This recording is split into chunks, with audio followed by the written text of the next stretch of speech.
Assalamualaikum warahmatullahi wabarakatuh. Selamat pagi. Hari ini mau jalan-jalan di Kota Lama. Dari Kota Lama nanti kita cerita sedikit, lalu ke area Pecinan, kemudian ke Kampung Arab. Cuman Kampung Arabnya karena kita goes, jadi kita nggak terlalu masuk ke area ibadah, Sunan Ampel itu Kampung Arab. Jadi kita di pinggir-pinggir aja. Lalu ya kita putar-putar di situlah. Oke, selamat mengikuti. Kota Lama Surabaya semakin mapan sebagai kota otonom dan menjelma menjadi Eropa kecil. Namun, kedatangan pasukan Jepang mengubah keadaan. Proklamasi kemerdekaan 17 Agustus tahun 1945 dan upaya mempertahankan kota dari kolonialisme yang hendak kembali membuat Surabaya dalam situasi siaga berperang. Kota Lama Surabaya menjadi latar peristiwa yang memantik meletusnya Perang Revolusi Kemerdekaan Indonesia terbesar dan terpenting pada 10 November tahun 1945. 3 km dari kawasan Kota Lama Surabaya, tepatnya di Kampung Pandean Peneleh, seorang bumi putra bernama Kusno Sosrodeharjo atau Soekarno dilahirkan. Sementara itu di periode yang sama, perusahaan-perusahaan Belanda semakin banyak membangun perkantoran megah di Jembatan Merah. Internatio misalnya membangun sebuah kantor berlantai 3 di sebelah lapangan Willemsplein menghadap ke Herenstraat. Gedung Singa dan Gedung Cerutu juga dibangun pada periode ini. Pada tahun 1911 sampai 1912, De Java Sebang membangun gedung baru untuk mengganti gedung lama yang dianggap tidak representatif lagi. Gedung baru tersebut didesain oleh arsitek Hulswit, Verman dan Eid Kuipers. Dibangun pula gedung Nederlands Spaarbank yang terletak di pojok antara Willemskade dengan Roomschikkerstraat. Pembangunan berbagai gedung megah di kawasan ini telah menjadikannya mirip dengan kota-kota di Eropa. Kita mulai memasuki area Kota Lama. Di sini banyak bangunan-bangunan yang menjatua yang menjadi jadi cagar budaya, bangunan yang harus dilestarikan bentuknya. Meski ada pembangunan pemilik tidak diizinkan untuk merubah bentuknya. Kita akan melewati kantor pabrik gula Rajawali berikut sejarahnya. Gedung PT PN 24-25 yang sekarang dikenal sebagai Gedung PT PNI Regional 4 memiliki sejarah panjang yang terkait dengan industri perkebunan Indonesia dan perjuangan kemerdekaan. Gedung ini awalnya dibangun pada tahun 1911 dan selesai pada tahun 1921, kemudian diresmikan pada tahun 1924 oleh pemerintah kolonial Belanda sebagai kantor Havia Handelsvereniging Amsterdam. Setelah Indonesia merdeka, gedung ini menjadi saksi sejarah penting, termasuk menjadi markas BKR Badan Keamanan Rakyat Jawa Timur dan tempat perundingan antara pihak Indonesia dan sekutu. Arsiteknya adalah Meritz dari Biro Hulswit, Verman dan Eid Kuipers. Gaya bangunan mengusung gaya eklektisisme dan ditambahkan unsur budaya tradisional Jawa untuk mempercantik gedung HVE dengan menghadirkan ukiran dan relief yang terinspirasi dari candi-candi di Jawa Timur pada beberapa bagian dinding bangunan. Tidak tanggung-tanggung bahan bangunan yang digunakan ada yang diimpor dari Belanda dan Belgia. Namun saat pendudukan Jepang di Hindia Belanda menandai akhir HVE di Indonesia. Pada masa kemerdekaan, gedung yang memiliki denah bangunan berbentuk U ini sempat digunakan sebagai gudang senjata Angkatan Darat Jepang di Jawa Timur. Tanggal 30 September hingga 1 Oktober tahun 1945, arek-arek Surabaya melakukan aksi pengambilalihan kekuasaan dan senjata Jepang untuk digunakan dalam mempertahankan negara RI setelah dapat dikuasai. Pada tahun 1957 gedung ini menjadi milik pemerintah Republik Indonesia. Dan di tahun 1958 pemerintah Republik Indonesia menasionalisasi gedung ini untuk ditempati perusahaan perkebunan negara PPN. PPN kemudian berubah nama menjadi PTPN dan gedung ini dipakai oleh PTPN 24. Kemudian gedung ini berganti nama menjadi PTPN 11 yang merupakan hasil peleburan PT Perkebunan XX dan PT Perkebunan XXV XXV.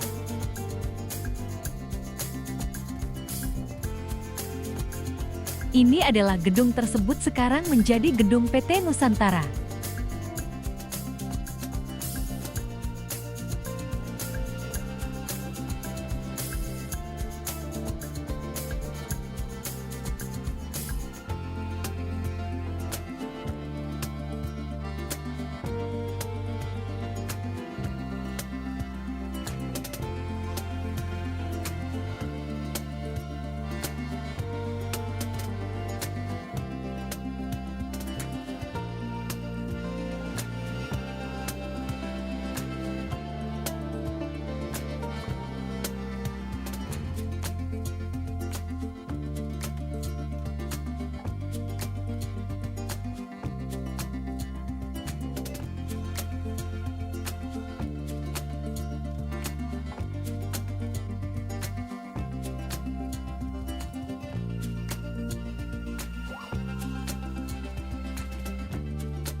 Ini adalah area perkantoran pada zaman Belanda.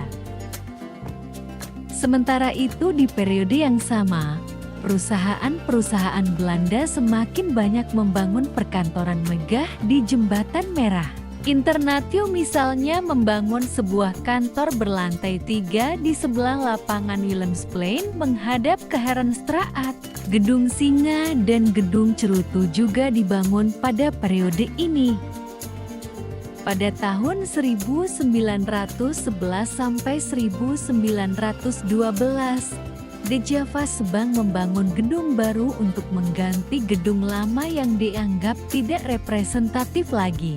Gedung baru tersebut didesain oleh arsitek Hulswit, Verman dan Ed Kuipers.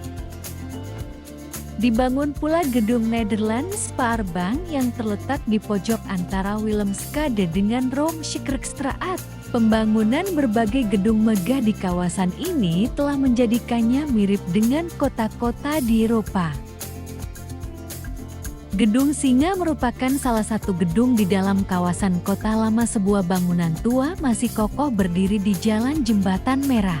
Karena ada dua patung singa di depannya, bangunan kuno itu dinamakan Gedung Singa. Mari kita kupas sejarah gedung tersebut. Dilansir dari buku Alweer in Sieraad voor de Stad, Het Werk van het Kuipers en Hulswit Verman in Netherlands Indi 1897 sampai 1927 karya Oba Norburis. Gedung Singa dibangun pada tahun ke-1901. Dengan begitu, saat ini Gedung Singa sudah berusia 123 tahun. Awalnya, gedung ini bernama Algemeen Maatschappij van Levensverzekeringen Livrente, perusahaan umum asuransi jiwa dan tunjangan hidup. Di dalam buku itu, Norburis memberikan catatan bahwa rancangan gedung Algemeen didesain oleh Marius J. Hulswood. Akan tetapi, saat hendak proses desain, proposalnya ditolak sehingga arsitek lain bernama Hendrik Petrus Berlek ditunjuk sebagai perancangnya. Berikut tentang pabrik sirup pertama di Surabaya. Pabrik sirup Siropen yang juga terkenal dengan nama perusahaan sirup Kelasi berada di kawasan Kota Tua Surabaya. Ini merupakan pabrik sirup pertama di Indonesia yang ada sejak tahun 1923 dengan arsitektur bangunan bergaya Indies Empire Style. Pabrik ini bernama Pabrik Limun dan Sirup Kelasi J.C. Bandrongalan dan Halva. Dalam perjalanannya sempat beberapa kali berpindah tangan. Pada zaman penjajahan Jepang tahun 1942, pabrik diambil alih oleh Jepang. Namun setelah penjajahan Jepang usai, pabrik kembali dikuasai oleh Belanda yang hingga tahun 1958 ada program nasionalisasi yang mengharuskan semua perusahaan Belanda diambil alih oleh pemerintah Indonesia. Zaman dulu mayoritas sirup memiliki warna dasar merah. Dan uniknya orang Surabaya pada masa itu tidak menyebutnya sirup tapi menggunakan kata strup. Jadi jika orang Surabaya ingin membeli sirup, mereka mengucapkan ingin membeli strup. Siropen memiliki ciri khas rasa yang unik dengan berbagai pilihan varian rasa dan menggunakan gula asli sebagai rasa manisnya. Di masa kolonial Belanda dahulu, sirup ini tidak bisa diminum dan diperjualbelikan secara bebas, kecuali para saudagar dan bangsawan yang memiliki mitra bisnis dengan Belanda. Sirup ini juga dikonsumsi oleh kalangan menengah atas dan tamu kehormatan Belanda.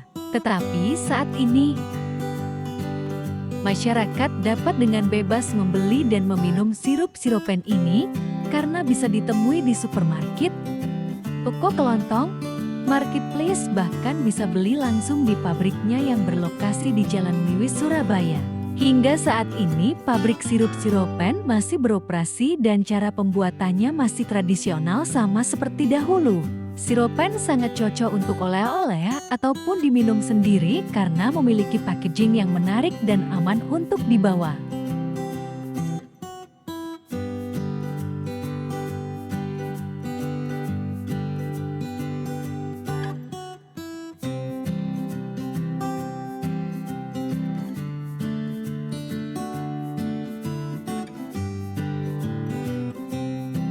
Jembatan Merah di Surabaya memiliki sejarah panjang yang dimulai pada masa VOC. Awalnya bernama Road Brook, jembatan ini dibangun dari kayu dan menjadi jalur penting bagi para pedagang di Sungai Kalimas. Seiring waktu, jembatan ini diperkuat dengan besi dan dicat merah, sehingga dikenal sebagai Jembatan Merah.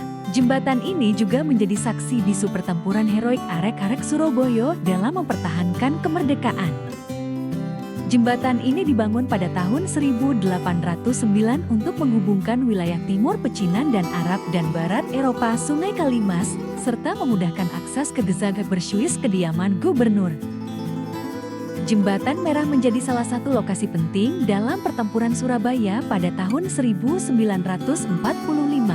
khususnya saat terbunuhnya Brigadir Jenderal W.S. Melebi. Pecinan Surabaya, juga dikenal sebagai Kampung Pecinan, adalah kawasan bersejarah di Surabaya yang dihuni oleh komunitas Tionghoa sejak zaman kolonial Belanda. Kawasan ini, yang terletak di sekitar Jalan Kapasan Dalam, memiliki peran penting dalam sejarah perdagangan dan budaya Surabaya. Pecinan Surabaya bukan hanya sekadar pemukiman, tetapi juga menjadi pusat kegiatan ekonomi dan budaya Tionghoa di kota tersebut. Kehadiran masyarakat Tionghoa di Surabaya sudah ada sejak abad ke-15 dan mereka menempati daerah di sekitar Kalimas yang disebut Chinese Camp, Kia Kembang Jepun. Dulu dikenal sebagai pusat hiburan dan perdagangan, kini sedang dihidupkan kembali sebagai destinasi wisata dengan sentuhan budaya Tionghoa. Salah satu ikon utama Pecinan Surabaya, sebuah kelenteng yang dibangun pada abad ke-20 dan menjadi pusat peribadatan bagi komunitas Tionghoa. Kelenteng Bun Bio, rumah abu keluarga Han, tempat penyimpanan abu leluhur yang juga menjadi cagar budaya dan menawarkan wawasan tentang tradisi pemakaman Tionghoa.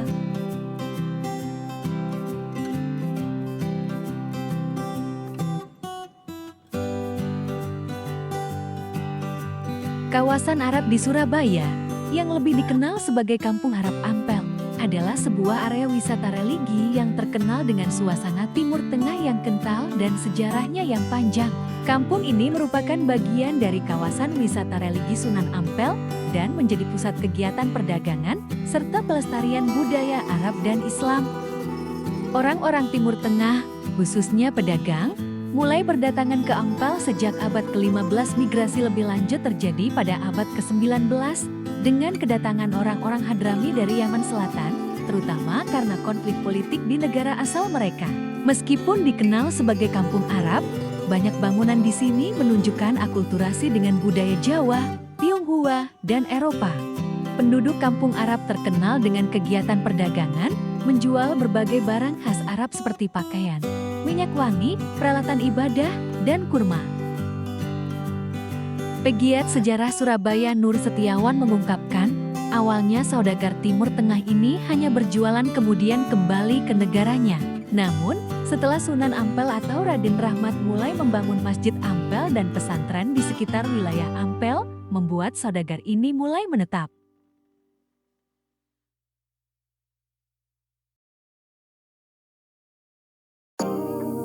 Selain mendirikan pesantren, Sunan Ampel juga dipercaya untuk menjabat sebagai adipati di Surabaya untuk menggantikan Arya Lembu Suro. Hal ini tertuang dalam catatan sejarah Regen Surabaja yang berbunyi, berjalan sedikit ke arah jalan KH Mas Mansur terasa nuansa khas Arab. Ruko-ruko tua yang menjadi tempat etnis Arab menjajakan produknya. Salah satu resto terkenal di jalan itu adalah Resto Yaman. Aneka olahan khas Timur Tengah seperti nasi kebuli, nasi biryani, dan gulai kambing tersedia. Tak hanya itu, camilan khas Timur Tengah seperti roti Mariam, kebab, samosa, dan kurma sangat mudah ditemui.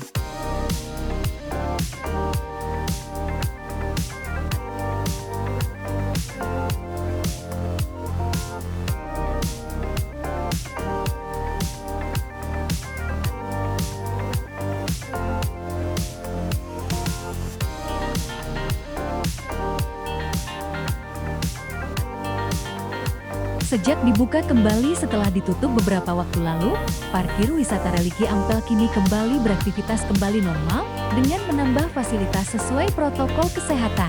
Meski sudah kembali normal, pengunjung yang datang tetap diwajibkan mengikuti protokol kesehatan yang diberlakukan, seperti memakai masker dan masuk ke bilik disinfektan. Petugas parkir di kawasan tersebut akan melakukan penyemprotan disinfektan pada setiap bus yang masuk ke area parkir kawasan wisata religi Ampel.